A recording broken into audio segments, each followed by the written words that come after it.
The Dragon Kingdom. Meili's Witchbeast observation record III won the sky gleamed white. And it was in that moment of realization that a portion of the desert vanished into oblivion. A tempest of windswept sand soared skyward, only to descend back down from the clear blue sky like rain. Their vision blurred in a yellowish haze as the fine grains of sand permeated the air, threatening to contaminate each and every breath. "Cover your mouths tightly," Reinhard yelled. "The sand is infested with miasma. Be careful not to accidentally breathe it in." "I can't bear the taste of this sand anymore," Flam moaned. "The taste of humiliation," Grassus concurred. Pulling their anti-sand cloths over their mouths, the petite figures sitting side by side on the driver's seat hollered with all their might as Meili clutched her own mouth shut, stifling her own cries. She felt the crimson scorpion that had made her hair its nest pop out and start snapping its pincers in alarm. Meili could totally understand how the excited small crimson scorpion was feeling, but no matter how it protested this small witch beast, no, everyone there, including Meili, could do nothing, except for one person. "Reinhard!" she cried out to the sword saint, whose name resounded, who was the reason they hadn't turned to dust. The red-headed knight, descending from the dragon carriage that traversed the sandy terrain, stood at the brunt of the swirling light. Raising his sheathed sword, housed in a white scabbard engraved with the claws of a dragon, he gazed intently over the expanse of the desert. A moment later, another burst of light surged forward as the swinging sword met it head-on, cleaving through its attack. The severed light emitted a splashing sound as it dispersed, demonstrating its destructive force in the distance, missing its original target and creating yet another massive crater in the great sandy plains of the Augria sand dunes. The second blow, following closely behind the first, held the power to vaporize not only Meili's petite form, but the dragon carriage that carried her, leaving no trace behind should they be struck directly by the light's tremendous force. Yet it was nothing more than a mere act of exhaling for their opponent. It was the same with Naked Lady. "But why is the reception so extreme?" Meili said through a stifled scream, voice brimming with indignation. Despite having painstakingly overcome the challenges of sand time, as Meili and her party ventured toward the tower beyond the desert, what had awaited them was a rough greeting from Shala, the self-proclaimed star keeper of the tower. They had barely survived the previous encounter thanks to the strenuous efforts of Emilia, Julius, Subaru, and Beatrice. And with the loss of Shala, they never expected such a situation to arise again. "However, what did you say to that dragon?" Meili cried. Far, far away, a breath of light radiated from the tower of sand in the distance. The source of the light was a massive, blue-scaled dragon perched atop the tower as a proxy for the absent caretaker. "The divine dragon, Volcanica," a voice muttered from inside the dragon carriage as the menacing sound of a little red scorpion snapping its pincers rattled in their ears. Such was the rough welcome to Meili as she made her return to the Pleiades watchtower. The time was 2 days before facing the tumultuous welcome of the divine dragon, Volcanica. "Got it! You must never open your heart so easily," warned the younger Anna Rose, as Meili's lips twitched in response to the seriousness in her face and voice. Anna Rose carried a strong sense of responsibility and was keenly aware that she had been entrusted with Meili's safety by someone important.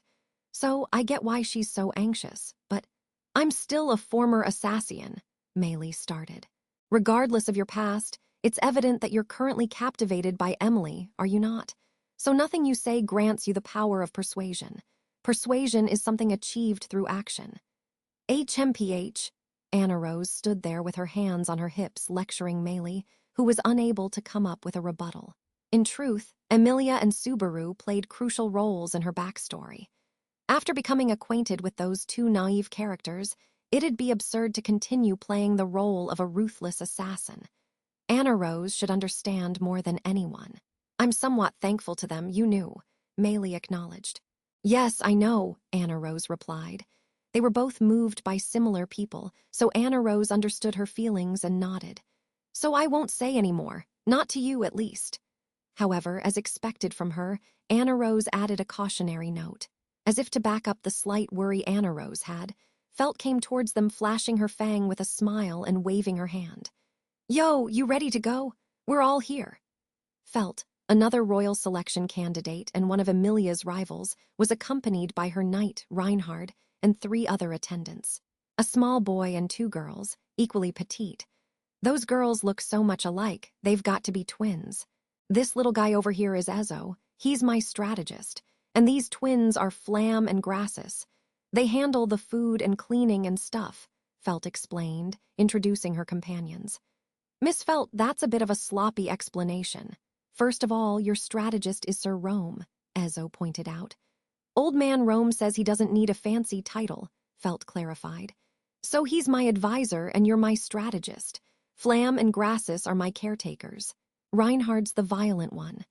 Lady Felt, you're rather harsh on the young master, said Flam. But it's true, said Grassus. If you had at the very least said powerful instead of violent, it would have been easier to process, Reinhard lamented. The exchange of words left Meili feeling dizzy. Anna Rose appeared to share the sentiment as she let out a small sigh, then clapped her hands to get their attention. All right, she started. Lady Felt, thank you for introducing your companions. As Meili is an important member of our camp, we couldn't entrust her to someone whose identity is uncertain, Anna Rose expressed with concern in her voice. If we're talking identity, I've got to be the most suspicious of all of you, Felt said, laughing heartily, while Reinhard and the rest of the people around her sighed. Lady Felt, surprised at Felt's nonchalance in describing her own upbringing, Meili surveyed her camp once more. She wanted to take a better look at the members who would be heading to the Pleiades watchtower with her. Accompanied by Anna Rose, Meili had an audience with the Council of Wise Men at Lugunica Castle. There, she used her ability to manipulate witchbeasts as a bargaining chip, requesting indemnity for her past crimes. The Council of Wise Men agreed, but with a condition. Meili had to prove her usefulness. In other words, Meili must prove that she could traverse the Augria sand dunes with her power, and in order to prove that, the ones who had volunteered to accompany her were. But are you certain about joining us, Lady Felt? Anna Rose questioned. It was I who provoked them, Felt insisted, confidently pointing her thumb at herself. And it was probably fate that I was there. On top of that, my testimony holds more weight since I'm from a different camp, wouldn't you say? You do have a point, Anna Rose said, nodding reluctantly at Felt's suggestion. As Roswall's appointed representative, Anna Rose herself couldn't accompany them on their return visit to the Pleiades watchtower. Thus, she had no choice but to entrust Meili's care to Felt and her companions, which must have been embarrassing for her to be clearly indebted like that. However, I won't get into the details of who owes who what for something as small as this. I'm also thinking of doing something about Pristella, Felt declared. Understood. Anna Rose bowed to her as if in resignation, as Felt offered a wide smile. I appreciate your kind offer. With that, Meili's well-being had been securely entrusted to Felt and her companions. By the way, about the divine protection of Witchbeast manipulation. Sir Reinhard, do you not have the same divine protection? Ezo asked curiously. Unfortunately, he replied, only one of her divine protection can exist at a time. I see. That makes the responsibility heavier and heavier for us, doesn't it? Ezo pondered. It's quite the tough role, isn't it? Flam commented. A pain, agreed Grassus. You too, please don't talk about it as if it were someone else's problem. I expect you to give your best, too, Reinhard chided with a wry smile. The twins nodded at his words with emotionless expressions. Beside them, a boy called Ezo approached Meili. I am Ezo Cadner, the diligent-looking guy introduced himself, adjusting his cloak and bowing respectfully.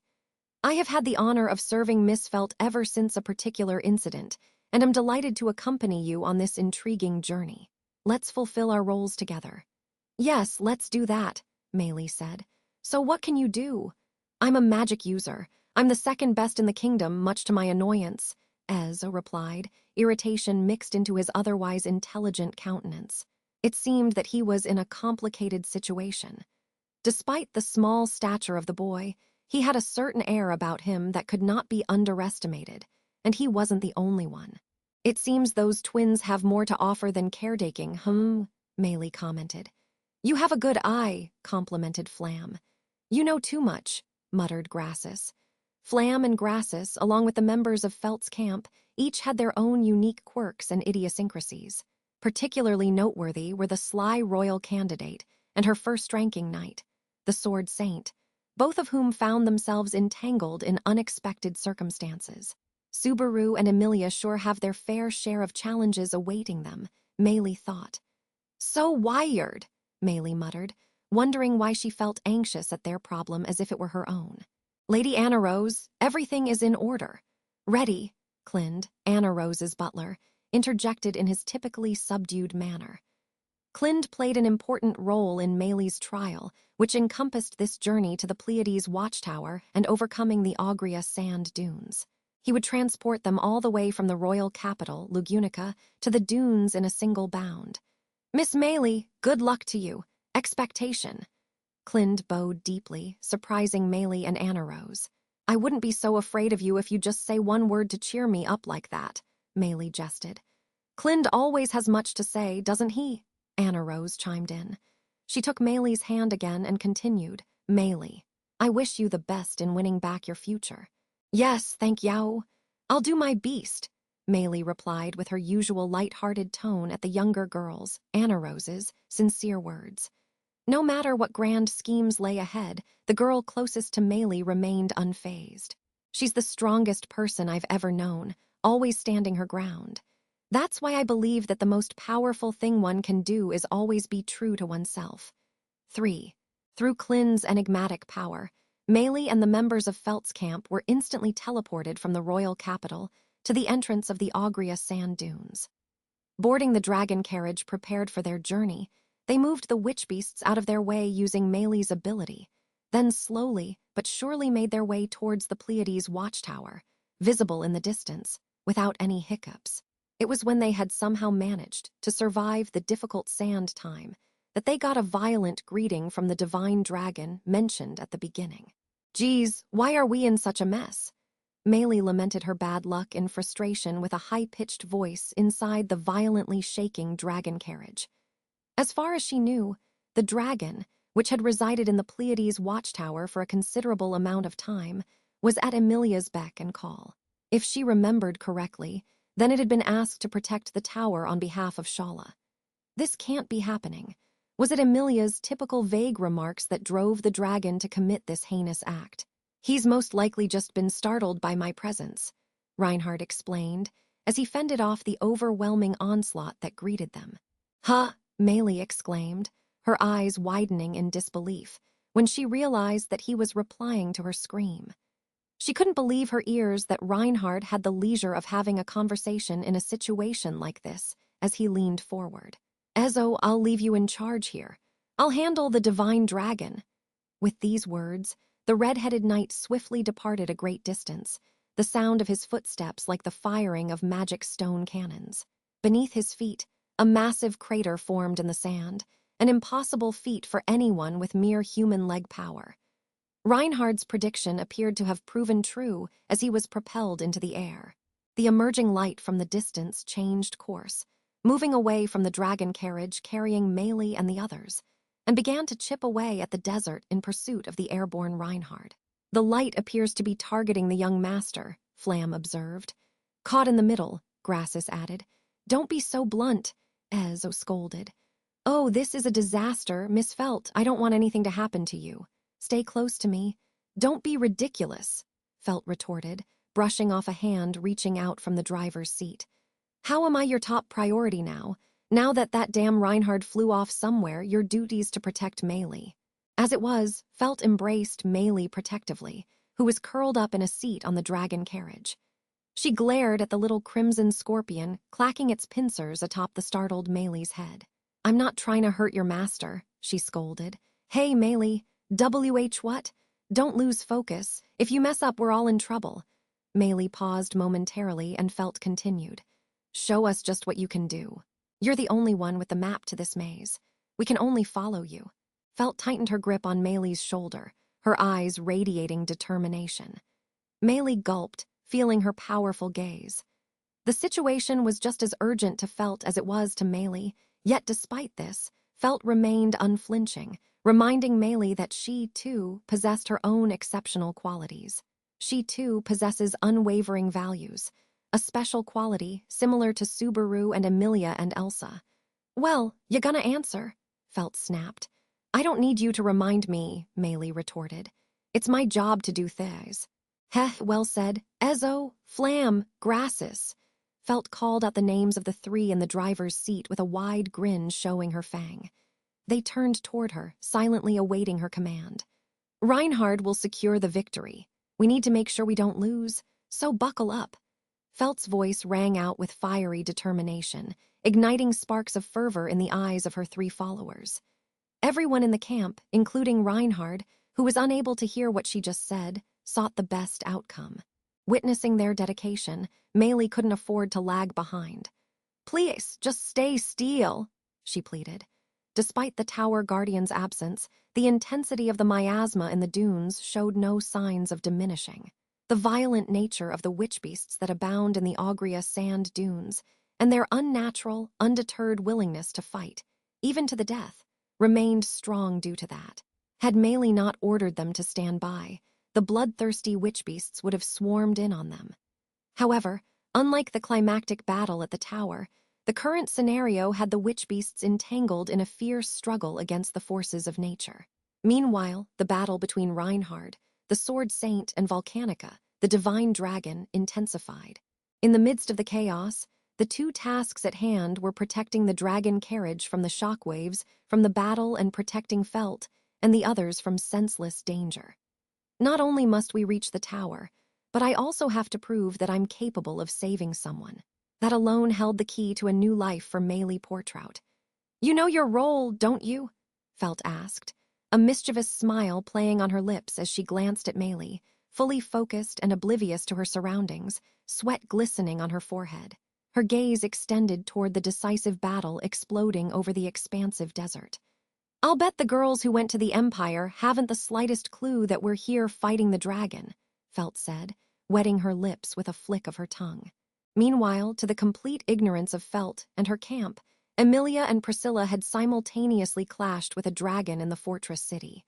Thus, each royal candidate was in the midst of their own intense battle. And